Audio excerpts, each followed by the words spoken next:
This son, are you connected on the line? Yes, you can hear me clear? I can hear you loud and clear, baby. I just wanted to say wholeness to resistance family, and just look forward to building with you guys. We have a lot to show you in the future, and just hold on and enjoy the show. Excellent. Okay, so what we're going to do is we're going to remember the goal of all of our work is to get everyone into higher stages of enlightenment.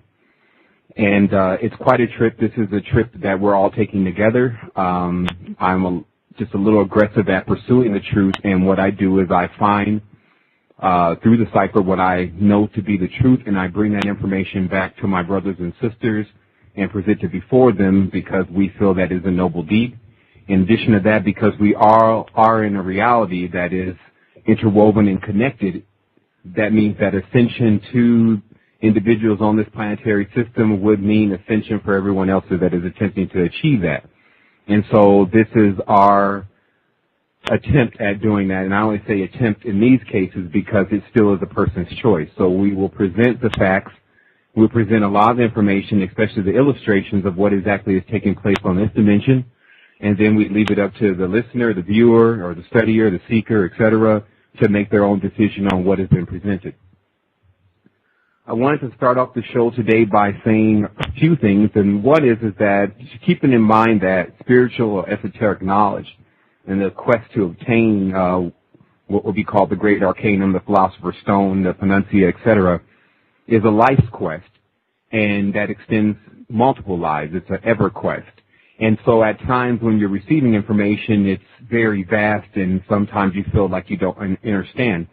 And I wanted to let everyone know that that is perfectly fine, that it is your subconscious mind that picks up a great deal of information. And if you allow the information to pass through you and allow your body to absorb that information, then you can feel what's necessary for you to hear at this moment.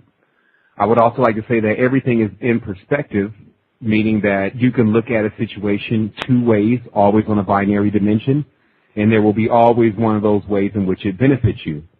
Much of what we'll talk about now today is actually about the history of mankind that's embedded within the language and embedded within the symbolism that is choosing to be evoked by the dimension. And but that does allow us at times to go into areas that are a little bit touchy for individuals.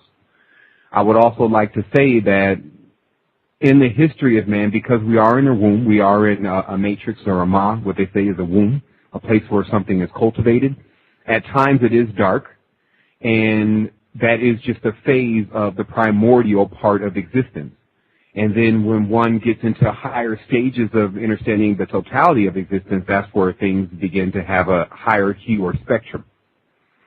So we'll get right into the esoteric works, is that there is still, and I'd like to be conservative, 92% of the world that is not engaging in real acts of enlightenment or esoteric knowledge. They're still stuck under belief systems and dogmas that are structured for the political agendas of this kingdom. So it's of great importance for those that already understand their level of adeptness. They know that they still have the duty of bringing their knowledge and their particular path or role to the individuals that are around them. So never can we fool ourselves at any point to believe that the greater percentage of this dimension is becoming enlightened. That's not what's happening right now. That is something that we want to make happen. Still understanding also, we approach all of what we do with a very rational, very exact standpoint. There's no use in dreaming. We need exact information and actual information. And so where that leads us to at this point is it leads us to examining everything for its authenticity and bringing real-time information back to our brothers and sisters to let them know where we're exactly at, where is our status on the dimension. Furthermore, I'll talk a little bit just briefly about the 100th monkey syndrome, which is being mentioned now a lot, especially in the areas of individuals who are aspiring to become adept and aspiring to change the world with their message or with their method. And they speak of that if they can allow we can allow this ascension to come to 100th monkey point, which means, well, one person gets it at the 100th monkey or the 100th person, then everyone starts to do the same thing. But the actuality of it is that what we're dealing with on the dimension right now is that 100th monkey syndrome has already taken place with the dark side of the occult. Meaning that at this point, because of the influence from media and Jew, that's J-U, or any way that you can pronounce it, Jupiter or Father Jew, or Jupiter, as it's called, because of that influence, then the world itself that's being accessible to this media is being occultated into the dark arts. And it's reached this 100th monkey. So, in order for these individuals that are involved in this, some on the surface level, some much too deep, but in order for them to actually be able to see where they're possibly in error or could be heading in the wrong direction, they would have to get a full understanding of exactly what they're dealing with. I was speaking to an individual the other day, and me and that individual both agreed that most of the individuals that are practicing in the occult world have very little understanding or understanding of what they're exactly involved in, because they're utilizing the tools of basically the same tools that have always been here, the books, the levels of divination, the geometry within the Venusian initiations, the pentagrams, etc., and that they're only getting a feedback from that channel. So they have a very narrow picture of what's going on, not to mention the greatest danger, which is imagining that the spiritual life is a road to riches. It is true enough that once one achieves the great attainment, then riches itself is one of what they call the sevenfold spirit, or just one of the things like glory, power, riches, honor that you receive once you obtain this higher state. However, if one is to pursue the esoteric works for just riches, then they will most certainly be turned back and confused. So that is bred about with society taking organic itself and making it as a business model. It is turned into the esoteric world, if you want to give it that term now, being turned into a place where people just say what will get them a higher position or more favor within the audience. And this is unfortunate, since the audience is really listening to be educated, but if the speaker is only saying what he can say to keep a higher audience, then of course the truth is going to be, is not going to come out as fast, at least. So what we do here is we bring it straight up, and then that's exactly what we're going to do. So we're going to get started here, and we're going to read the scripture, Genesis chapter 11, verse 1 through 9. And it says, "And the whole earth was of one language and one speech." And I'll start there by saying that speech and language obviously wasn't either of the two. It was communication through the mind. And it says, "And it came to pass as they journeyed from the east, that they found a plain in the land of Shinar, and they dwelt there. And they said one to another, Go to, let us make brick, and burn them thoroughly. And they had brick for stone, and slime had they for mortar. And they said, Go to, let us build a city in a tower, whose top may reach unto the heavens, and let us make us a name. Lest we be scattered abroad upon the face of the whole earth. And the God came down to see the city and the tower, which the children of men have built. And the dog said, Behold, the people are as one, and they have all one language, and this they began to do. And now nothing will be restrained from them, which they have imagined to do. Go to, let us go down, and there confound their language, that they may not understand one another's speech."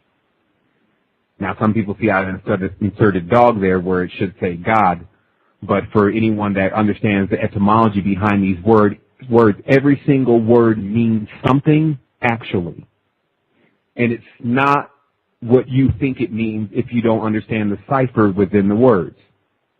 It never deviates. So regardless of what you feel like you're saying, it doesn't mean that you're going to override the actual master code on the language, meaning that if you use the word God, it's just like you're using the word dog, because the numerical equivalent within these two words are the same. So if G equals 1 and O equals 2 and D equals 3, it still equals 6. And no matter how you turn it around, so whether it's Ogdo, whether it's dog, or whether it's God, it's all from a Germanic system in which their God is known as Gud, where you get words like good from. So what we're really dealing with here is that this should be the first hint. Notice the chapter is 11. The number of 11 is the number of division. It's 2. It's peace. So what's taking place here is the time in which a person should understand, if they're involved in any of these kind of religions that support this Old Testament, that they're obviously not dealing with a God that has their best interest in mind as far as harmony is concerned. Because here we see that the whole earth is on this unison language where everyone and everything is communicating and things are getting done and there's much progress being made. To understand a little bit of the earth's history is to understand the reconfiguration of the brain. The brain that we're using now has been reconfigured. The first brain of the original, the mammalian humanoid species that lived here had several different compartments to hold separate brains. In fact, we found skulls, or pictures of skulls that have 4 holes in them. So through this upgrading process, what you're seeing is the loss of actual perception of what's really going on beyond Earth's current wavelength, which is a matrix. So what we're really dealing with here is that we're dealing with another being that is watching us. You know, the term they use is watcher.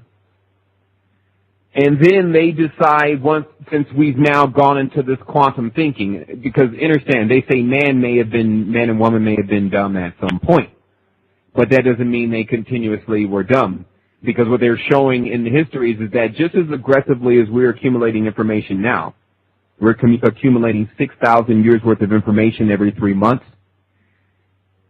That's the same thing that happened previously with the human brain. It started to gather, once it had a couple basic building blocks, it began to aggressively accumulate information. And of course, we have heard of preceding empires that had very advanced technology and things of that nature. So what we're dealing with here is we're dealing with a situation here in this Bible, which is known as, the easiest term is a prison religion, where the individual or the God is saying, well, we're going to go down and confuse them. Now, also see here that the God actually goes down to see the tower,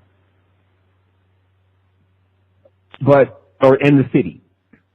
However, if you are already there, like if you're in God mode, which some of us are very familiar with, or on the Keither, when you look down, you see everything. So if you're not on God mode, then you bear the burden of having to go down and do your physical thing and look at it, or vicariously look through someone else. And so basically, right here in chapter 11 of Genesis, you're getting the real character of exactly who the author is of this particular book.